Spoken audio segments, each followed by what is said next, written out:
الناديين المتواجدين معانا. فواز امام الترشميشة، المغرب امام الكويت. من سوف يكون بطل هذه المباراة؟ لاعبين من الطراز الثقيل. لا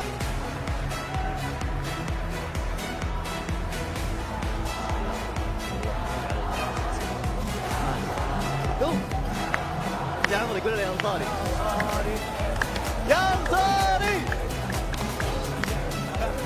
ما عليه بذكريات الماضي لعودة الحاضر فهد الأنصاري إلى مكانه الذي اعتاد عليه، ملعب كرة القدم.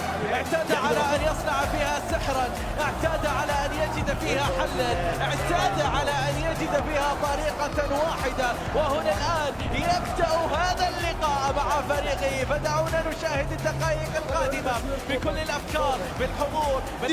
يلعب باص جميل لكن حارس المرمى الله، هدف ليس بالفوز بل بالعكس تماما. هذا من حارس المرمى كاي بالخبرة، يلعبها بشكل جميل جدا. لا لا لا لا لا لا لا والله جميلة. كايكي قراها صح، عطى باص لدرجة قاعد يحتمل كايكي قبل ما يجي الهدف من فوق بهذا الشكل. رافا قريب من كل شيء، رافا قريب من حارس المرمى جي ام كي. الآن رافا وين رايح يا رافا؟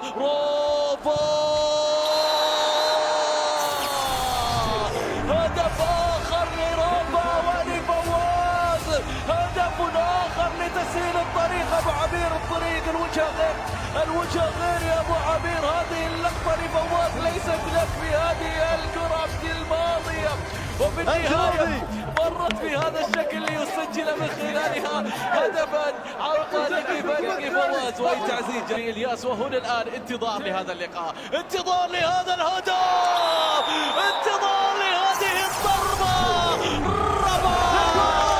يسجل هدفا آخر في هذه اللحظة.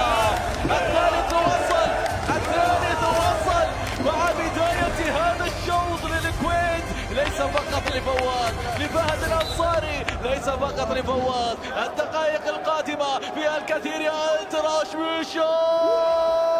كايكي باللمسة الأخيرة، كايكي لكن وليد يسجل هدفا في هذه اللحظة الآن ليأتي هدف الأول لفريق التراشميشة. يا لها من مباراة، يا لها من تحديات، يا لها من صور، يا لها من حكاية مختلفة. للياس 3 دقائق لابد أن تمر كاملة لنشاهد فيها نفس العدد. أم ماذا؟ هنا العدد يتغير، بأنه يسجل هدفا في الدقائق الأولى.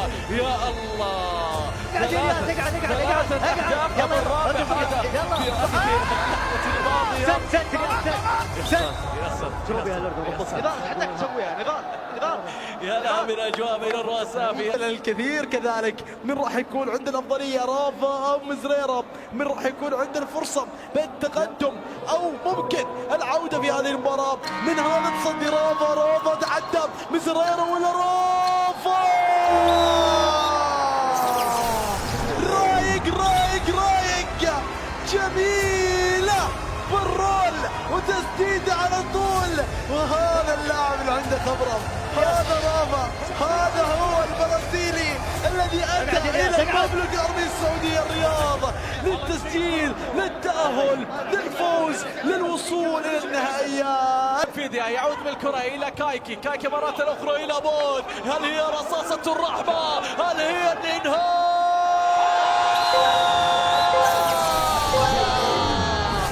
فرحة واحدة من أجل هدف أخير، هدف مثير. فواز بهذه الطريقة. يا الله يا الله يا الله يا الله يا فواز. هدف يسجل ينهي معه هذا اللقاء بهذه الطريقة.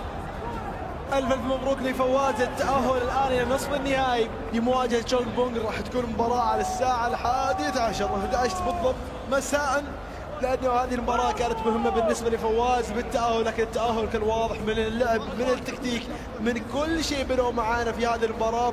هارد لك لألترا شميشة، هارد لك لكل من أدب في هذه المباريات.